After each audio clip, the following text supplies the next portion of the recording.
देश के महान वैज्ञानिक, मिसाइल मैन और पूर्व राष्ट्रपति डॉक्टर एपीजे अब्दुल कलाम की आज पुण्यतिथि है।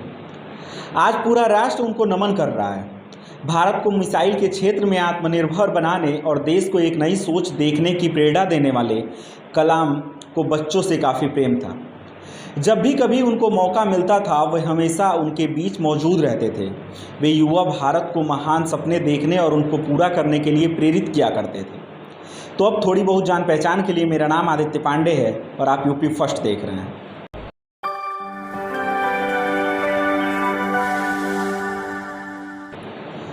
कलाम अपने परिवार में काफ़ी लाडले थे, लेकिन उनका परिवार छोटी बड़ी मुश्किलों से हमेशा जूझता रहता था। उन्हें बचपन में ही अपनी जिम्मेदारियों का एहसास हो गया था। बताया जाता है कि बचपन में उनके घर में बिजली नहीं हुआ करती थी और वो केरोसिन तेल से दीपक जलाकर पढ़ाई किया करते थे। कलाम मदरसे में पढ़ने के बाद सुबह रामेश्वरम की सड़कों पर दौड़ दौड़कर अखबार का वितरण करते थे।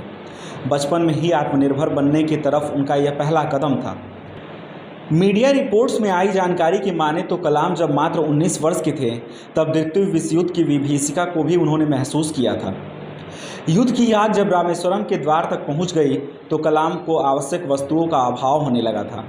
लेकिन कलाम तो कमाल थे, वो इन सब चीज़ों से कहाँ पीछे हटने वाले थे। कलाम एरोस्पेस टेक्नोलॉजी में आए तो इसके पीछे उनके 5वीं कक्षा के अध्यापक सुब्रमण्यम अय्यर की प्रेरणा थी। अध्यापक की बातों ने उन्हें जीवन के लिए एक मंजिल और उद्देश्य भी प्रदान किया। अभियांत्रिकी की शिक्षा के लिए उन्होंने मद्रास इंस्टीट्यूट ऑफ टेक्नोलॉजी में दाखिला लिया। वहाँ इन्होंने एरोनॉटिकल इंजीनियरिंग में अध्ययन किया। 1962 में वे भारतीय अंतरिक्ष अनुसंधान संगठन में आए।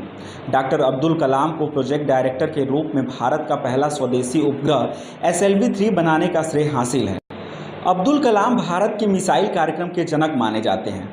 उन्होंने 20 साल तक भारतीय अंतरिक्ष शोध संगठन यानी इसरो में काम किया और करीब इतने ही साल तक रक्षा शोध और विकास संगठन यानी DRDO में भी काम किया, जिसमें 10 साल तक DRDO के अध्यक्ष भी रहे।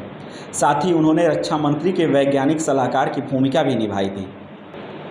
इन्होंने अग्नि और पृथ्वी जैसे मिसाइलों को स्वदेशी तकनीक से बनाया था। सपने वे नहीं होते जो आपको रात में सोते समय नींद में आए, लेकिन सपने वे होते हैं जो रात में सोने ना दें।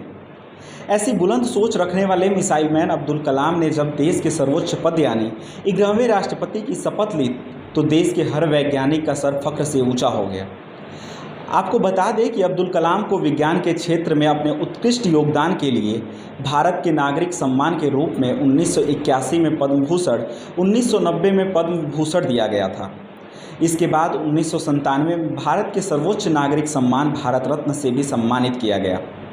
18 जुलाई 2002 को कलाम भारत के 11वें राष्ट्रपति निर्वाचित हुए थे।